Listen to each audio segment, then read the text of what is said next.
Welcome friend. युक्ति IAS के दैनिक जागरण के राष्ट्रीय संस्करण के न्यूज एनालिसिस पर मैं अमर अरविंद आप सभी लोगों का तहे दिल से स्वागत करता हूं। आज 13 अगस्त के दैनिक जागरण में PT plus mains plus interview के व्यू से कौन सा न्यूज आपके लिए इम्पोर्टेंट है, जो परीक्षा उपयोगी है, जो आने वाले आगामी जो भी एग्ज़ाम होने वाले हैं उसके संदर्भ में। बहुत से नोटिफिकेशन आ चुके हैं। उत्तराखंड का नोटिफिकेशन कल आया है, साथ ही बीपीएससी ने अपना कैलेंडर जारी किया है। यूपी पीसीएस का एग्ज़ाम आगे आने वाला है, उसके संदर्भ में बहुत से इंपॉर्टेंट टॉपिक आपको मेंस के दृष्टि से मिलेंगे। तो चलिए आज के सेगमेंट में क्या चीज़ें हैं, उससे पहले जो भी हमारे मित्र अभी सबसे पहले जुड़ रहे हैं, जो भी स्टूडेंट हमसे जुड़ रहे हैं, सबसे पहले चैनल को सब्सक्राइब करें, साथ ही बेल आइकन को दबाएं ताकि आपके तक जो भी नोटिफिकेशन हो सबसे पहले पहुंचे। और जो हमारे पुराने मित्र हैं चैनल को शेयर कीजिए, पुराने मित्र हैं, स्टूडेंट हैं, वो सभी लोग चैनल को शेयर कीजिए ताकि और भी हम लोग मोटिवेट होकर कार्य कर सके। और जल्द ही आप लोग के लिए द हिंदू पेपर का न्यूज एनालिसिस भी अंग्रेजी माध्यम से किया जाएगा, तो वो उस पर कार्य किया जा रहा है। तो चलिए आज दैनिक जागरण के संदर्भ में आपके लिए कौन सा इम्पोर्टेंट टॉपिक है उस पर चर्चा करते हैं। उससे पहले जरा इसको चेंज कर लिया जाए। चलिए, तो पहले दिन के संसद ठप करने पर मन बना चुका था विपक्ष।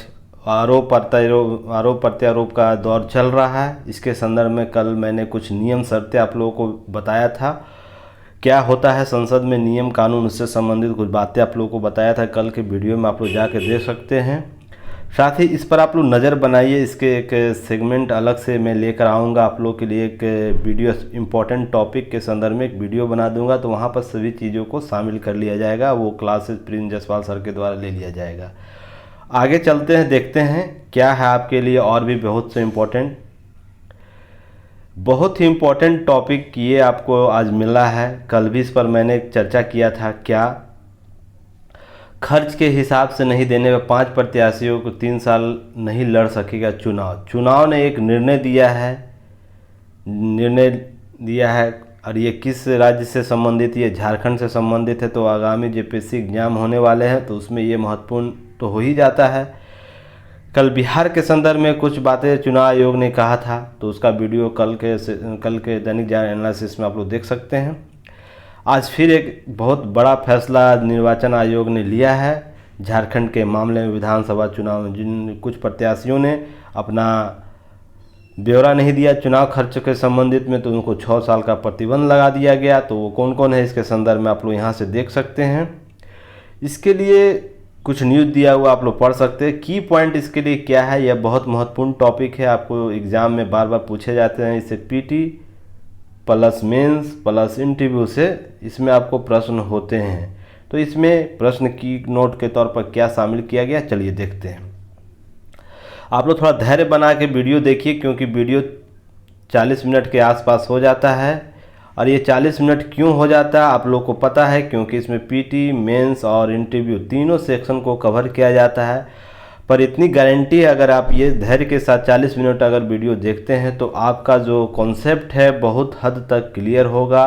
किसी भी टॉपिक को किस रूप से लिखा जाना चाहिए, उसमें किन किन बातों को शामिल किया जाना चाहिए इत्यादि जो चीज़ें होती हैं, तो ये सब आप लोगों के लिए जो व्यू होगा वो बहुत ही क्लियर कट होगा, क्लियरिटी आएगा इस सब चीज़ों को लेकर।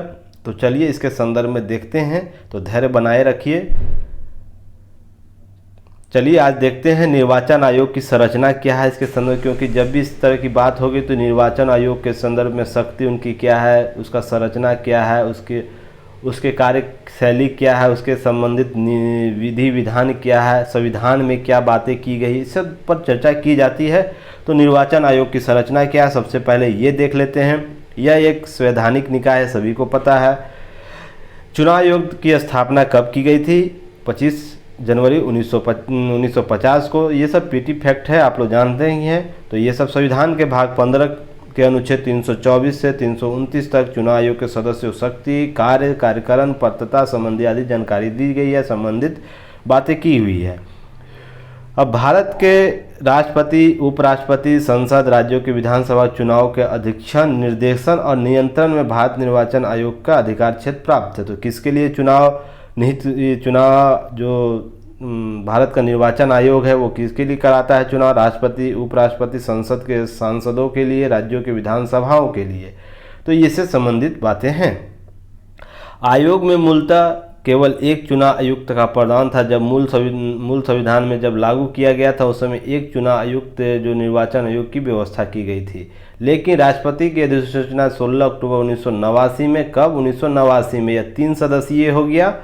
3 सदस्यीय फिर पुनः कुछ दिनों के बाद इसे 1 सदस्यीय किया गया, परंतु वर्तमान जो स्वरूप है वह 1 अक्टूबर 1993 से पुनः 3 सदस्यीय बना दिया, जिसमें एक मुख्य निर्वाचन आयुक्त और 2 आयुक्तों की बात होती है। तब से यह स्थिति अभी तक बरकरार है। तो ये कब से यह स्थिति है? तो 1 अक्टूबर 1993, आप लोग डेट याद रखिएगा, ये पीटी में प्रश्न पूछा गया है। इनका कार्यकाल जो होता है कितने वर्षों तक होता है? 6 वर्ष या 65 वर्ष, दोनों में से जो पहले हो तब तक होता है। आप लोग कमेंट बॉक्स में बताइए अभी मुख्य चुनाव जो हैं आयुक्त वो कौन हैं। इन्हें भारत के सर्वोच्च न्यायालय के न्यायाधीशों के समकक्ष दर्जा प्राप्त है। तो सर्वोच्च न्यायालय का दर्जा प्राप्त जो न्यायाधीश उनके समकक्ष दर्जा प्राप्त है। तो आप समझ सकते हैं इनकी स्थिति कैसी होगी, यह किस रूप से कार्य करते होंगे, इनकी शक्तियाँ क्या है। उनका वेतन भत्ता भी उन्हीं के समान दिया जाता है।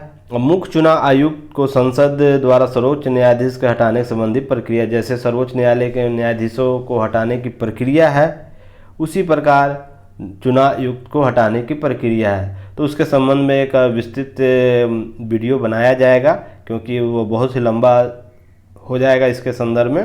तो परीक्षा उपयोगी चीज़ों को आप लोगों को इंडिकेट करना बस है इसमें। तो चलिए देखते हैं इसके बाद शक्ति क्या है, इलेक्शन कमीशन ऑफ इंडिया की शक्ति और स्रोत क्या है उसे देख लेते हैं। तो पहला तो स्रोत है संविधान।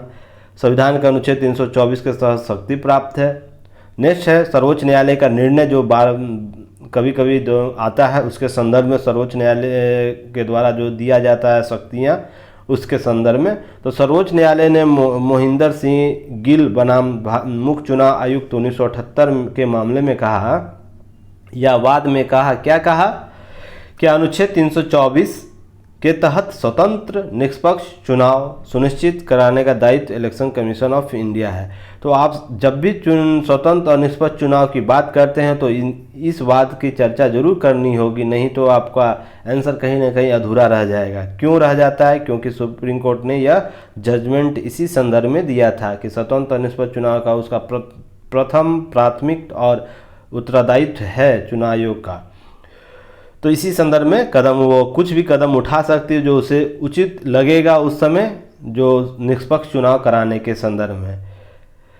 आदर्श आचार संहिता से इसे स्रोत शक्तियाँ प्राप्त होती है। तो वो क्या है?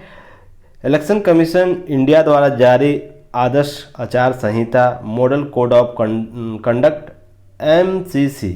हालांकि यह वैधानिक नहीं है, यह स्वैच्छिक है, पर इससे भी इसे शक्ति प्राप्त होती है। राजनीतिक दलों, उम्मीदवारों, सरकारों के लिए एक दिशा निर्देश है जिनका पालन उन्हें चुनाव के दौरान करना होता है। यह आचार संहिता राजनीतिक दलों के बीच आम सहमति पर आधारित है। यह कोई वैधानिक इसे शक्ति प्राप्त नहीं है इसे MCC को, पर यह प्रचलन में बहुत ही महत्वपूर्ण भूमिका के रूप में देखा जाता है। चुनाव के दौरान इसे चुनाव आयोग बहुत ही गंभीरता से लेता है। वर्ष 1960 में केरल द्वारा विधानसभा चुनाव के लिए जारी किए गए आचार संहिता की इसकी पूर्व पट्टिका कहा गया। तो आपको पीटी में यहाँ से ही प्रश्न पूछा जा सकता है, आचार संहिता जो लागू है वो किस राज्य के आचार संहिता मॉडल पर आधारित है? तो केरल के। तो केरल हमेशा रहा है, चर्चा में रहता है। तो केरल का कोई भी न्यूज आप लोगों के नज़र में आएगा तो उसे सबसे पहले देखिएगा।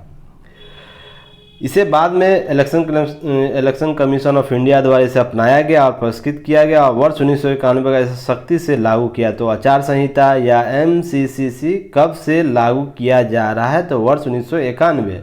नेक्स्ट है इलेक्शन कमीशन ऑफ इंडिया की स्वतंत्रता क्या है? स्वतंत्रता उसे दी गई है उसके संदर्भ में। संविधान द्वारा संरक्षित है। मुख्य चुनाव आयुक्त के उसके पद से हटाने जाए कि जो प्रावधान है सर्वोच्च न्यायालय के न्यायाधीश के हटाने के समान है। इसके संदर्भ में उसे स्वतंत्रता प्राप्त है, इसके संदर्भ में वो शक्ति प्राप्त है उसे। साथ ही कुछ बातें निश्चित नियुक्ति के पश्चात उनकी सेवा शर्तों में नकारात्मक रूप से परिवर्तन नहीं किया जा सकता है। तो ये सब जो शक्तियाँ हैं, शक्तियों का स्रोत माना जाता है चुनाव आयोग का, कि ये कितनी महत्वपूर्ण संस्था है। इससे संबंधित चुनाव आयोग से संबंधित बहुत से समितियां आयोग बनाई गई है, उसके रिपोर्ट आए हैं, उसके संदर्भ में आपको जानकारी होनी चाहिए और इसके संदर्भ में आप लोगों को सर्च करके अपने आंसर राइटिंग में लिखना भी चाहिए, जिससे आपके प्रश्न उन्नत बनेगा। तो पहला ताराकुंडे समिति 74-75 में गठित किया गया था। दिनेश गोस्वामी समिति 1990। नेक्स्ट है आपको वोहरा समिति 1993। ये बहुत महत्वपूर्ण समिति है। मैंने राजनीतिक अपराधीकरण के संदर्भ में इन समिति का चर्चा भी किया था, और राजनीतिक अपराधीकरण क्यों है हमारे सिस्टम में, उस पर वीडियो दैनिक जागरण के न्यूज एनालिसिस में है, आप लोग वहाँ से जाकर देख सकते हैं। ये बहुत ही महत्वपूर्ण टॉपिक है। इंद्रजीत गुप्ता समिति 1998 चुनाव में राज्य वित्त पोषण से संबंधित समिति थी। विधि आयोग की रिपोर्ट 1999, आप लोग को ये जरूर जाननी चाहिए। नेक्स्ट है चुनाव आयोग का रिपोर्ट 2004 चुनाव सुधार से संबंधित था। वीरप्पा मोइली की समिति 2007 शासन में नैतिकता संबंधित था। इसमें भी चुनाव आयोग में संबंधित बातों को सामने लाया गया था। तो वीरप्पा मोइली जो कमेटी है उसके संदर्भ में आपको बातें जाननी चाहिए। एक तनख्वाह समिति आप लोगों को जरूर देखनी चाहिए। लास्ट समिति 2010 में बनी गई थी चुनाव कानून और चुनाव सुधार से संबंधित। तो आप लोग को ये तनख्वाह समिति जो है आप लोग को अवश्य जाननी चाहिए। उसके बाद चुनाव सुधार क्या क्या किए गए चुनाव आयोग द्वारा, तो इसे 2 सेगमेंट में बांट दिया गया, एक 2000 से पहले और एक 2000 के बाद। तो इस संदर्भ में आपको बहुत से महत्वपूर्ण सुधार हुए उसको शामिल किया गया। उसके अतिरिक्त भी बहुत से सुधार हैं, पर ये सब जब सुधार की चर्चा होगी तो इन सभी सुधारों की आपको शामिल करना होगा, तब भी मेंस राइटिंग अच्छा होगा। पहला है 61वां संविधान संशोधन 1989, जिसमें 326 के तहत संशोधन कर मतदान आयु कितनी कर दी, 21 से 18। तो आप लोग को ये पीटी में कितनी बार प्रश्न देखने को मिला हुआ आप लोग समझ सकते हैं। चुनाव कार्यों के लिए लगे अधिकारियों कर्मचारी चुनाव की अवधि के दौरान चुनाव आयोग की प्रतिनियुक्ति माने जाएंगे। जो भी सभी जानते हैं कि चुनाव आयोग में जो कर्मचारी लगे होते हैं वो चुनाव आयोग के कार्य अध्यक्षण में कार्य करते हैं। तो ये महत्वपूर्ण सुधार कब किया गया था, 2000 से पूर्व के सुधार हैं। नेक्स्ट है राष्ट्रीय सम्मान अधिनियम 1971 का अपमान करने पर 6 साल तक चुनाव लड़ने का प्रतिबंध लागू किया गया है। तो ये भी एक सुधार में महत्वपूर्ण सुधार के रूप में देखा जाता है। 2 से अधिक निर्वाचन क्षेत्रों में चुनाव लड़ने पर प्रतिबंध लगाना, उम्मीदवारों की मौत पर चुनाव स्थगित न होना इत्यादि भी चुनाव सुधार चुनाव आयोग के द्वारा किए गए थे। नेक्स्ट है इलेक्ट्रॉनिक वोटिंग मशीन ईवीएम, अभी सभी जानते हैं, इस पर बहुत चर्चा और विवाद का विषय भी रहा है। ये जब भी चुनाव होता है जो हारते हैं पार्टियां वो बोलते हैं क्या ईवीएम हैक हो गया, पर इसका सुधार ये क्रांतिकारी सुधार था। 1988 में संसद द्वारा संशोधन कर जनप्रतिनिधि अधिनियम 1951, जनप्रतिनिधित्व मैंने आप लोगों को बताया था जब फर्स्ट वीडियो मैंने दैनिक जागरण एनालिसिस करा था उसमें कि ये बहुत महत्वपूर्ण अधिनियम है। जब भी चुनाव की चर्चा होगी, जैसे संविधान की चर्चा होती है तो हमारे लिए प्रस्तावना कितना महत्वपूर्ण है, उसी तरह ये जनप्रतिनिधि अधिनियम 1951, इसे आप लोग याद कर लीजिए, रट जाइए। नई धारा जोड़ी गई, ईवीएम मशीनों का उपयोग करने का अधिकार दिया गया। तो कब दिया गया, 1988 में दिया गया, संसद नियम अधिनियम कानून बनाकर। ईवीएम की पहली बार प्रयोग कब किया गया, 1998 में राजस्थान, मध्य प्रदेश, दिल्ली चुनावों में प्रयोग किया गया। 1999 के गोवा विधानसभा चुनाव पहली बार इसे पूरे राज्य में लागू कर दिया गया। यहाँ पर प्रायोगिक रूप से 1998 में लागू किया गया था, पर पहली बार गोवा विधानसभा चुनाव में जो वर्ष 1999 हुआ था पूरे राज्य में लागू किया गया। वर्ष 2002 के बाद सुधार क्या कराए गए हैं उसे देख लेते हैं। एग्जिट पोल पर प्रतिबंध लगाया गया। जो एग्जिट पोल पद्धति है उसके संग चुनाव के पूर्व नहीं कराया जा सकता है, वोटिंग से पूर्व। फिर नेक्स्ट है पोस्टल बैलेट के माध्यम से मतदान। जो कर्मचारी लगे रहते हैं उनके लिए व्यवस्था की गई, वोटिंग की व्यवस्था, जो पोस्टल बैलेट बोला जाता है। राष्ट्रीय मतदाता दिवस मनाने जागरूकता अभियान चलाया गया, जिससे और भी लोग जागरूक हो चुनाव के। उसके बाद देख रहे होंगे प्रतिशतता बढ़ती जा रही है चुनाव में, तो इसके संदर्भ में तो कमेंट बॉक्स में आप लोग बताइए कि राष्ट्रीय मतदाता दिवस कब मनाया जाता है। नेक्स्ट है नन फॉर एबव नोटा जो विकल्प आया था चुनाव में, ये भी 2000 वर्ष के बाद सुधार चुनाव हुए। मतदाता निरीक्षण पेपर ऑडिट ट्रायलर जो है, इसके द्वारा जो आप वोट देते हैं उसका जो आपका फोटो प्रिंट आता है उससे संबंधित ये है। नेक्स्ट है सीविजिल ऐप लॉन्च किया गया चुनाव आयोग के द्वारा। ये सब सुधार किए गए हैं, तो ये सब आपको बस इंडिकेट कराया गया, इससे संबंधित चीज़ें आप लोग देखिएगा। और ये परीक्षा जब भी मेंस इससे संबंधित प्रश्न पूछे तो आपको ये सब शामिल करना चाहिए। नेक्स्ट है इसका मेंस मॉडल प्रश्न क्या है, यह आपको टेलीग्राम चैनल बना हुआ है, डिस्क्रिप्शन बॉक्स में लिंक दिया रहता है, आप लोग वहाँ ऐड होइए और अपना मॉडल आंसर प्रश्न भेजिए, क्योंकि ये बहुत बेस्ट तरीके से आप लोगों के लिए एक कॉन्सेप्ट लाया गया है। कंप्लीट पैकेज है ये पीटी मेंस और इंटरव्यू का, तो इसका लाभ उठाइए और हमें सपोर्ट कीजिए। चलिए मेंस का क्वेश्चन क्या है देखते हैं। स्वतंत्र और निष्पक्ष चुनाव भारतीय लोकतंत्र की आत्मा है।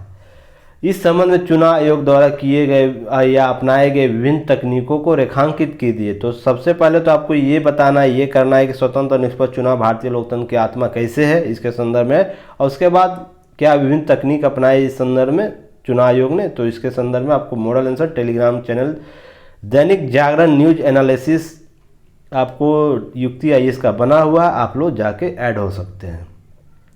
पीटी मॉडल प्रश्न, बहुत से प्रश्न यहाँ से बनते हैं, आप लोग देखे ही होंगे कितना कार्य किया गया चुनाव आयोग के द्वारा, सभी से पीटी प्रश्न अब पूछे भी गए हैं। तो इसके साथ और भी मॉडल प्रश्न यहाँ पर हैं, बन सकते हैं, पर कुछ खास को शामिल कर लिया गया।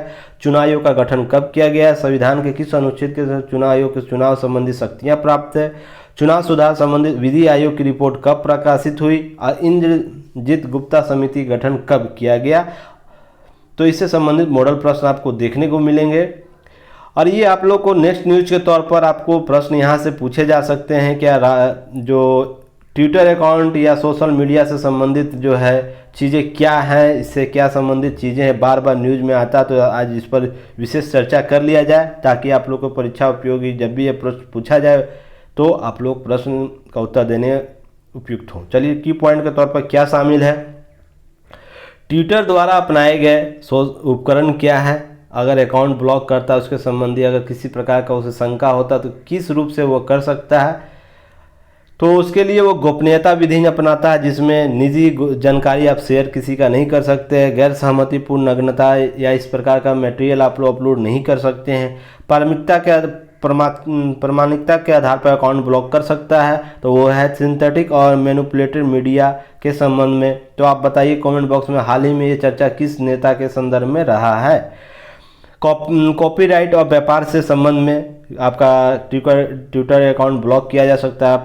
प्लेटफॉर्म हेरफेर और स्पैम के संबंध में आपका ब्लॉक हैक हो सकता है। नागरिक सत्यनिष्ठा के संदर्भित चीज़ें अगर इसके विपरीत आप चीज़ें करते हैं तो आपका ब्लॉक हो सकता है। प्रतिरूपण या इम्पर्सोनेशन कॉन्सेप्ट एक है, उसके संदर्भ में अगर आप अगर कार्य करते हैं तो अकाउंट आपका ब्लॉक किया जा सकता है। सुरक्षा से संबंधित जब आप गतिविधि करते हैं तो उससे संबंधित आपका ब्लॉक हो सकता है अकाउंट। हिंसा को बढ़ावा देते, आतंकवाद या हिंसक उग्रवाद से बाल यौन शोषण, अपमान, उत्पीड़न, घृणा करने वाले व्यवहार। नेक्स्ट है अत्यधिक हिंसात्मक और वयस्क सामग्री सहित संवेदनशील मीडिया से संदर्भित अगर गतिविधि आपको शामिल रहती तो आपका अकाउंट हैक हो जाए, आपका अकाउंट ब्लॉक किया जा सकता है। आत्महत्या करने या खुद को नुकसान पहुंचाने संबंधी सामग्री आप डालते हैं तो उससे भी संबंधित आपका सोशल मीडिया या ट्विटर अकाउंट को बंद किया जा सकता है। डिजिटल मीडिया आचार संहिता इसके संदर्भ में बहुत महत्वपूर्ण है, क्योंकि यह 2021 में आया है कॉन्सेप्ट, तो आप लोग इसे जानना चाहिए। इसके संदर्भ में अगर कहीं भी पूछे इंटरव्यू में, क्या आप बताइए कि सोशल मीडिया के संदर्भ में क्या नियम इतनी नियम कानून बनाए गए हैं, इसके संदर्भ में आप अगर बार बार ब्लॉक किया जा रहा है तो उसके संदर्भ में आपकी नैतिक जिम्मेवारी क्या है, इसके संदर्भ में अगर प्रश्न पूछा जाए तो आपको ये आचरण संहिता आपको बतानी चाहिए, और मेंस में अगर पूछे तो ये लिखी जानी चाहिए। 26 मई 2021 में ही सोशल मीडिया और डिजिटल मीडिया के लिए नए नियम लागू किए गए। मध्यस्थ दिशा निर्देश डिजिटल मीडिया आचरण संहिता का नाम दिया गया। इसे किसका नाम दिया गया? मध्यस्थ दिशा निर्देश डिजिटल मीडिया आचरण संहिता नाम दिया गया इसका। सोशल मीडिया जो है, सभी सोशल मीडिया प्लेटफॉर्म को अपने संस्थान में शिकायत निवारण और उनके अनुपालन तंत्र के लिए दिशा निर्देश जारी कर किए गए हैं। इसी के संदर्भ में सभी सोशल मीडिया प्लेटफॉर्म को डिजिटल संस्थान एक रेजिडेंट ग्रीवांस अधिकारी, एक जो आपको शिकायत करता, आपको शिकायत अधिकारी जो नियुक्त करना होगा, इसके संदर्भ में आपको बातें की गई है। एक मुख्य अनुपालक अधिकारी और एक नोडल अधिकारी रखना होगा। तो अभी सभी सोशल मीडिया प्लेटफॉर्म के लिए, डिजिटल प्लेटफॉर्म के लिए ये अनिवार्य कर दिया गया है। तो इसी संबंधित विवाद आप लोगों को दिया गया। कल ईडी के मामले में भी एक आप लोग कल के दैनिक जागरण न्यूज एनालिसिस में मैंने चर्चा किया था, आप लोग वीडियो वहाँ देखिए, उसी से संदर्भित बातें हैं। इलेक्ट्रॉनिक और सूचना प्रौद्योगिकी मंत्रालय के सभी प्लेटफॉर्म पर एक मासिक रिपोर्ट जमा करने का निर्देश दिया गया, जिससे पता चल सके कितनी शिकायतें दर्ज की गई और कितने का निवारण या कार्रवाई की गई है। तो इसी से संबंधित यह आचार संहिता है, यह बहुत ही महत्वपूर्ण है। इससे संबंधित बार बार आप लोगों को प्रश्न देखने को मिलेगा। इस पर ईडी की क्या भूमिका है, सरकार की क्या भूमिका है, सरकार क्यों ये बार बार आचरण या दिशा निर्देश जारी कर रही है। ओटीटी संबंध बातें बहुत सी की गई थी हालिया दिनों में, इससे संबंधित जो भी बातें होंगी यहीं से आप लोग को नज़र आएगा।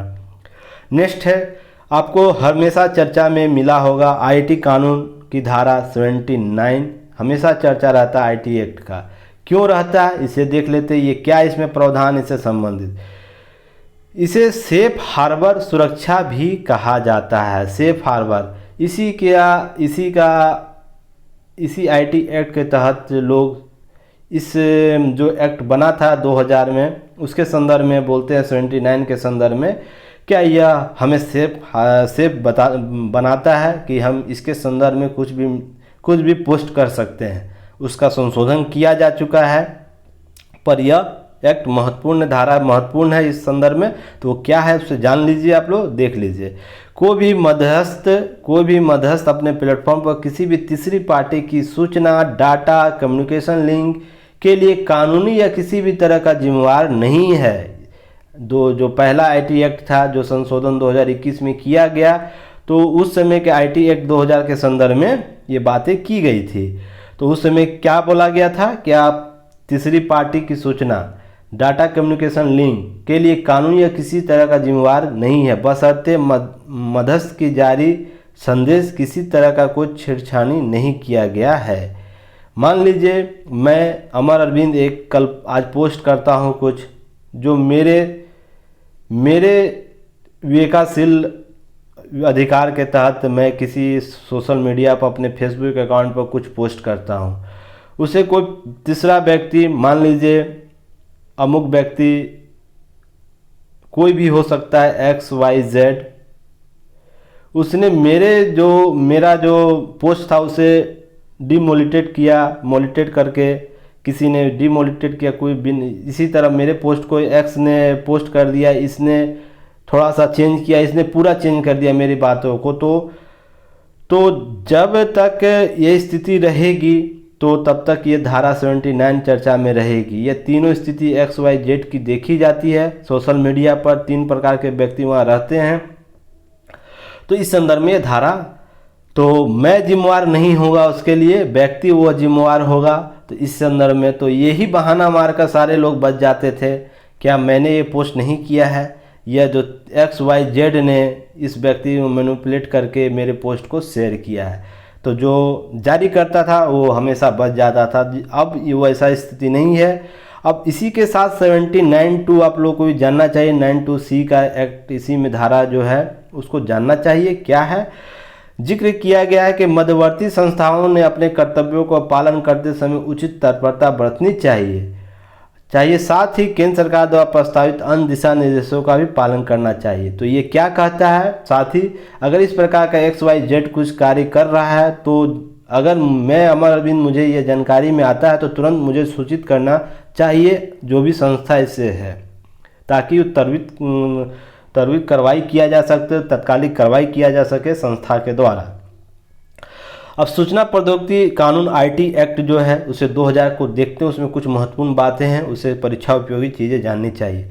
सूचना IT एक्ट जो 2000 है, इलेक्ट्रॉनिक लेन देन को प्रोत्साहित करने, ई-कॉमर्स और ई-ट्रांजैक्शन के लिए कानूनी मान्यता प्रदान करने, ई-शासन को बढ़ावा देने, कंप्यूटर आधारित अपराधों को रोकने, सुरक्षा संबंधी कार्यप्रणाली प्रक्रिया सुनिश्चित करने के लिए अमल में लाया गया था। यह कानून कब आया? 17 थोड़ा सा हो जाता है कभी कभी, हाँ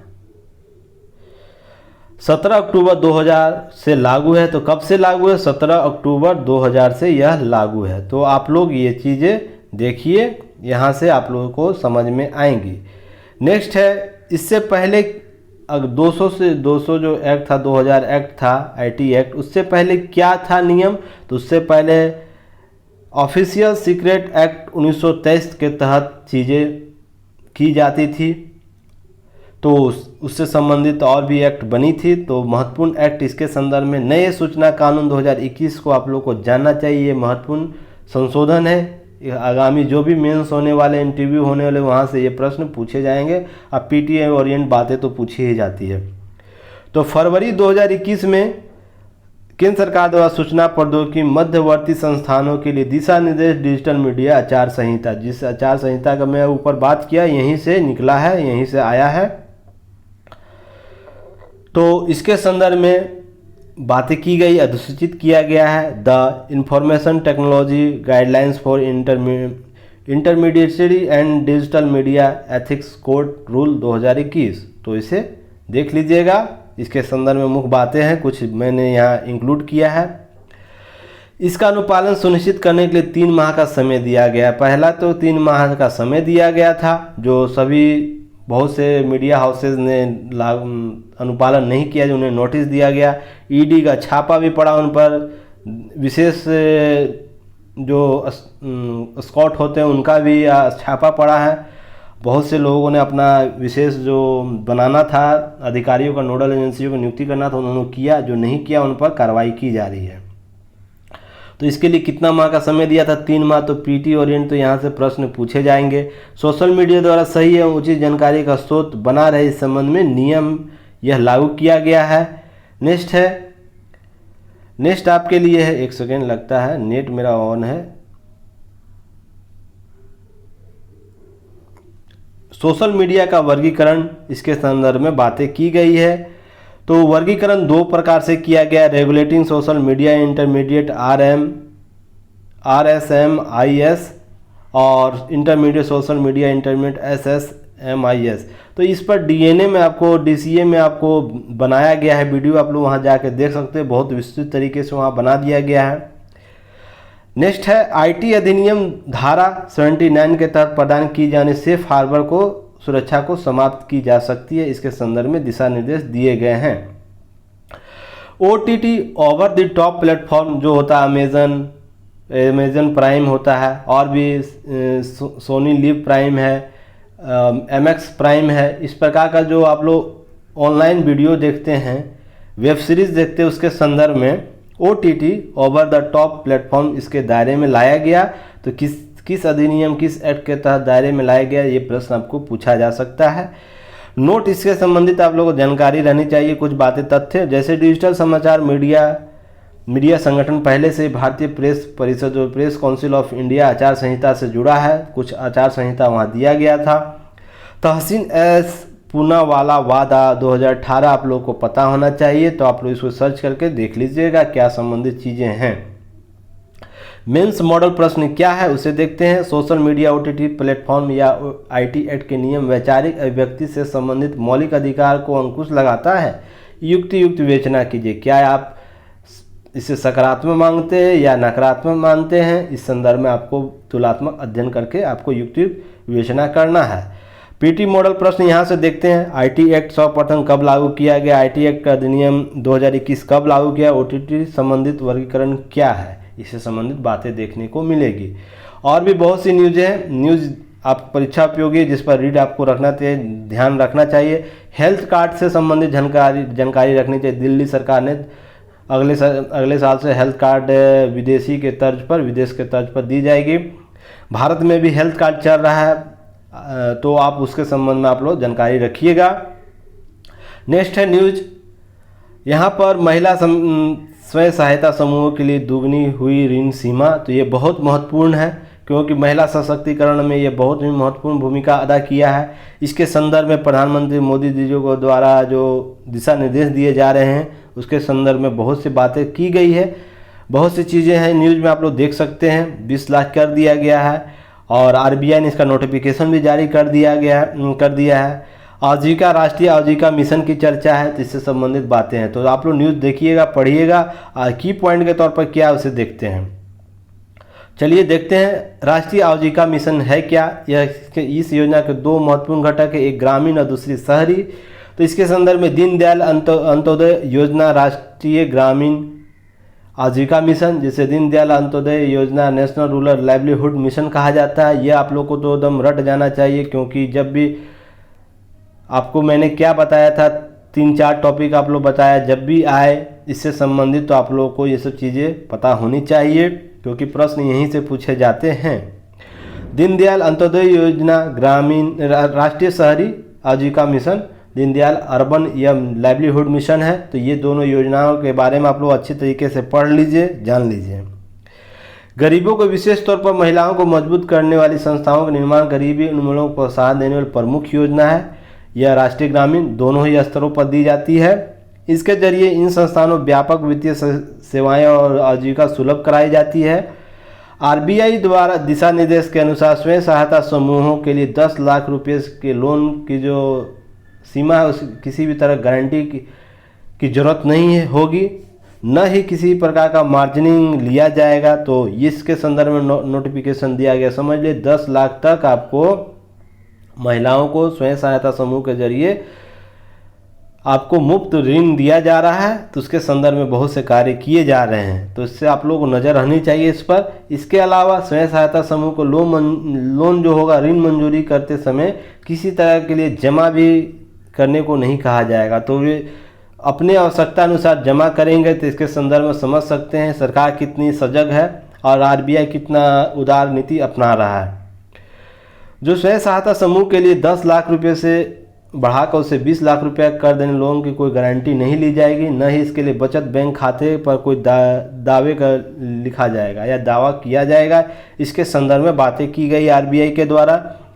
लिया गया ऋण सूक्ष्म इकाइयों के लिए ऋण को गारंटी कोष एक बनाया गया, उसमें योग होगा, वो उसमें जाएगा। वो अगर किसी तरह का डिफ़ॉल्ट होता है तो इसके संदर्भ में तो ऋण कोष गारंटी क्या है, तो इसे आप लोगों को जाननी चाहिए। इसके संदर्भ में GCGFMU को आप लोग जानिए क्या है ये आप लोग को। इसके संदर्भ में और भी है, बेशक बकाया लोन कितना भी क्यों ना हो, 10 लाख रुपये तक नीचे क्यों नहीं चला गया हो, तो इसके संदर्भ में बातें की गई है। तो आप लोग ये जानना चाहिए। स्वयं सहायता समूह क्यों इतना महत्वपूर्ण है, सामाजिक आर्थिक योगदान में क्या महत्वपूर्ण योगदान देता है, तो ये जानना चाहिए आप लोग को। मेंस राइटिंग में, इंटरव्यू राइटिंग में, इंटरव्यू में कहीं भी पूछे, पीटी ओरिएंट कुछ भी बातें पूछे जाए तो आपको यहाँ से मिलेगा बहुत सा चीज़ें। क्या है, सामाजिक उद्यमिता को प्रोत्साहन देने में सहायक होता है। लोगों में उद्यमशीलता, प्रबंधकीय गुण जैसे नेतृत्व, निर्णय लेने की क्षमता में विकसित होता है। तो जब से आया है स्वयं सहायता कॉन्सेप्ट, तो आप लोग देख रहे होंगे महिला सशक्तिकरण में यह कितनी भूमिका निभा रहा है। जो ग्रामीण परिवेश के हैं तो उसमें तो स्पष्ट नज़र आता है, शहरी परिवेश में तो बहुत लोग सूक्ष्म तरीके से जीवन यापन करते हैं, पर ग्रामीण जीवन परिवेश ओपन होता है जहाँ सभी लोग एक दूसरे से संबद्ध होते हैं। और आर्थिक गतिविधियों का मूल्यवर्धक वस्तुओं का उत्पादन होता है। तो स्वयं सहायता का आंकड़ा भी आप लोग याद रखिए कितना योगदान ये लोग कर रहे हैं। नवाचार और रचनात्मक उद्योग, क्रिएटिविटी और इंडस्ट्री में प्रोत्साहन दिया जा रहा है। लघु उद्योगों में एक सेकेंड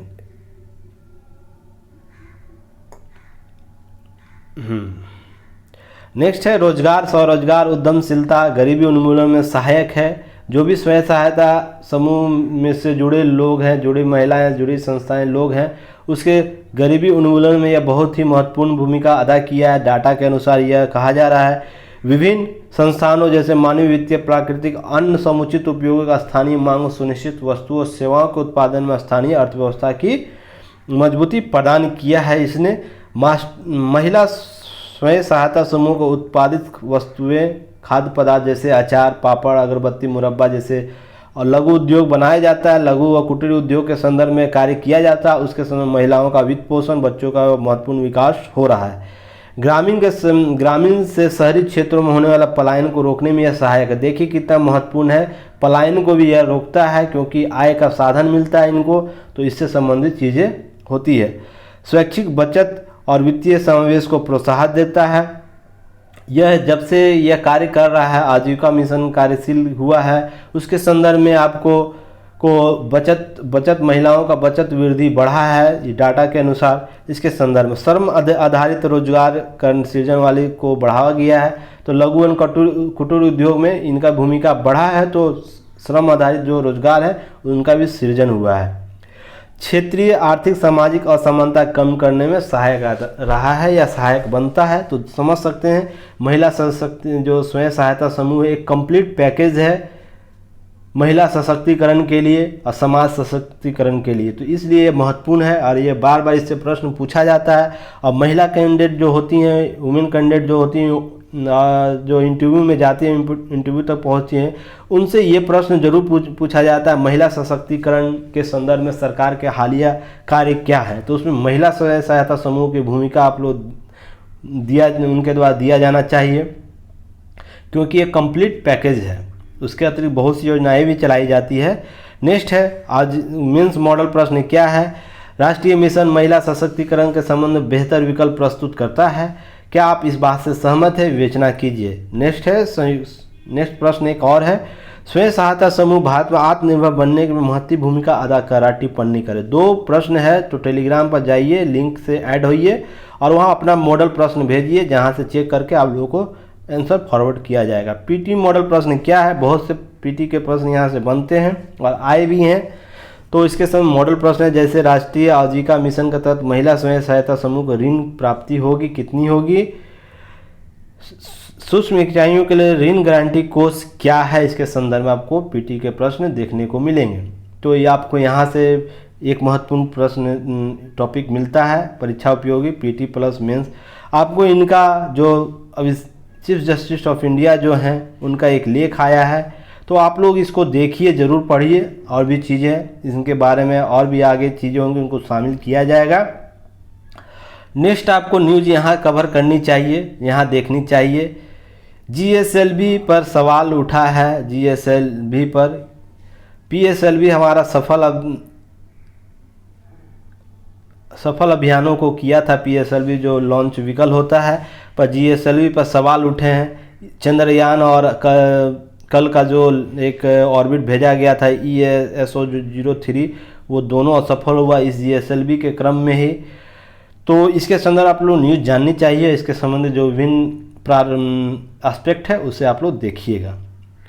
नेक्स्ट है आपको न्यूज़ में यहाँ आनी चाहिए, नीचे आप परीक्षा उपयोगी न्यूज़ है। इकोनॉमी रिकवरी के लिए सरकार प्रतिबद्ध है, वित्त मंत्री के द्वारा कहा गया है। इसके संदर्भ में बहुत सी बातें इनके द्वारा कही गई हैं, तो न्यूज़ में आप लोग देख सकते हैं, इसे अध्ययन कीजिएगा। जीएसटी क्षतिपूर्ति के संदर्भ में की नोट्स क्या है उसे देखते हैं।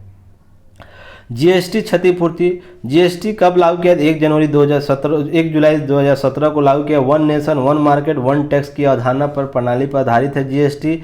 वित्त वर्ष 19-20 के लिए वस्तु सेवा मुआवजा के लिए घोषणा की गई। वस्तु सेवा कर जीएसटी की राशि कितनी थी? 1,65,302 रुपया, 302 करोड़, सॉरी रुपया नहीं, करोड़ रुपया।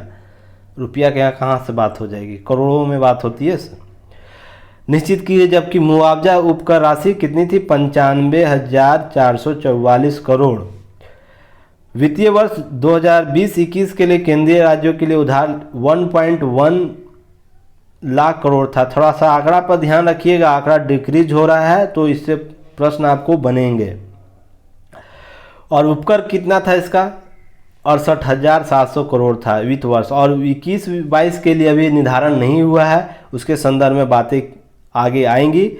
नोट आप लोग यहाँ याद रखनी चाहिए। वस्तु सेवा कर जीएसटी परिषद की बैठक वित्तीय वर्ष 2021 में राजस्व क्षतिपूर्ति आवश्यक आकलन सहमति नहीं बन पाई है, इस पर जारी की जाएगी कुछ महीनों में, अभी दौर चल रहा है उस पर कितनी होनी चाहिए। जीएसटी राज्यों के लिए मुआवजा अधिनियम 2017 GST compensation of state act 2017 के अंतर्गत राज्यों के 5 वर्षों 2017 से 22 जब आया था, आगामी जो 5 वर्ष क्षतिपूर्ति होगा राज्यों को, उसके लिए क्षतिपूर्ति मुआवजा का प्रावधान किया गया था। क्रियान्वयन के लिए राजस्व नुकसान के लिए पहले 5 वर्ष जीएसटी कर संग्रह राज्यों का 14% वार्षिक वृद्धि माना गया, उसके संदर्भ में 15-16 की बजट से भरपाई की जाएगी। आधार वर्ष माना गया था कब, आधार वर्ष 15 वर्ष। तो पीटी और इन बहुत सी बातें आप लोग के यहाँ से दी गई है, तो प्रश्न पीटी में यहाँ से पूछा भी गया है।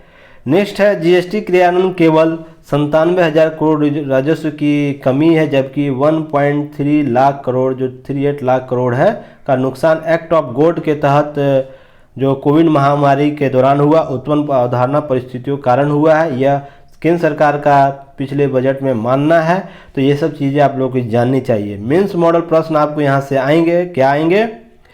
जीएसटी क्षतिपूर्ति के संबंध में केंद्र राज्यों के बीच विरोधाभास कई त्रुटियों को जन्म देता है, टिप्पणी करें। तो जो विरोधाभास है केंद्र में और राज्यों के बीच बार बार देखते होंगे, राज्य और केंद्रों के बीच मुआवजा के लेकर विरोधाभास जन्म होता है।